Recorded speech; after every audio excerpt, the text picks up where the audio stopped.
21ാം നൂറ്റാണ്ടിലേക്ക് കടന്നു വന്നിരിക്കുമ്പോൾ നമ്മൾ കേൾക്കുന്ന അതിഭീകരമായ ഒന്നാണ് ഭീകര പ്രവർത്തനങ്ങളുടെ പേരിലുള്ള അഭയാർത്ഥി പലായനം.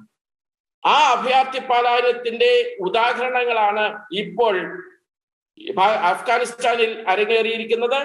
കഴിഞ്ഞ നാളുകളിൽ സിറിയയിലും അരങ്ങേറിയതും ഇറാഖിൽ അരങ്ങേറിയതുമൊക്കെ. ഈ അഭയാർത്ഥി പ്രഭാഗത്തിന് ചില കണക്കുകൾ കൂടി ഒന്ന് കാണുന്നത് ആദ്യ ഭാഗത്ത് ഒരുപക്ഷെ നല്ലതായിരിക്കും. ലോക ജനസംഖ്യ ഏതാണ്ട് 788 കോടിയിലേക്ക് എത്തിയിരിക്കുന്നു. 69 ദശലക്ഷം അഭയാർത്ഥികളാണ് United Nations High Commissioner for റിഫ്യൂജീസിന്റെ, അതായത് UNHCRന്റെ കണക്ക് പ്രകാരമുള്ളത്.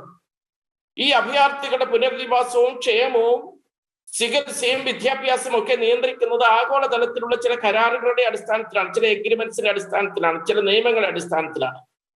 പക്ഷെ ഇവിടെ നമ്മൾ കാണുന്നത് അഫ്ഗാൻ എന്ന് പറയുന്ന രാജ്യത്ത് താലിബാൻ എന്ന് പറയുന്ന ഭീകര പ്രസ്ഥാനം അഴിച്ചുവിട്ട കലാപത്തിന്റെ പേരിൽ രൂപപ്പെടുന്ന അഭയാർത്ഥി പലായനത്തിൽ സാധാരണക്കാരി ജനങ്ങൾ മാത്രമേ ഉള്ളൂ, മറ്റുള്ളവരുണ്ടോ എന്നുള്ള ചോദ്യം കഴിഞ്ഞ നാളുകളുടെ അനുഭവങ്ങളുടെ പശ്ചാത്തലത്തിൽ പറഞ്ഞാൽ രണ്ട് കൂട്ടരുമുണ്ട് എന്നുള്ളതാണ്. അതിനൊരു പ്രത്യേക ആഗോള അജണ്ടയുമുണ്ട്.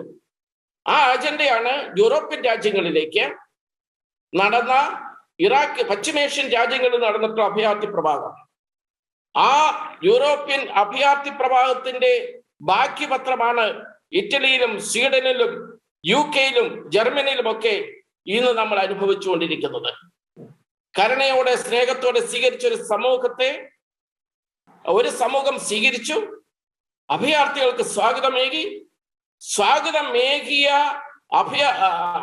ആ ആളുകളെ തന്നെ, ആ രാജ്യക്കാരെ തന്നെ കൊലയ്ക്ക് കൊടുക്കുന്ന കിരാതമായ പ്രവർത്തനങ്ങൾ അഭയാർത്ഥി പലായനത്തിന്റെ പേരിൽ രൂപപ്പെട്ടു വന്നിരിക്കുമ്പോൾ അഫ്ഗാനിസ്ഥാനിൽ നിന്നുള്ള പലായനത്തിന്റെ പിന്നിൽ ആ അജണ്ട തന്നെ വർക്ക് ചെയ്യും, പ്രവർത്തിക്കുമെന്നുള്ള യാതൊരു സംശയവുമില്ല.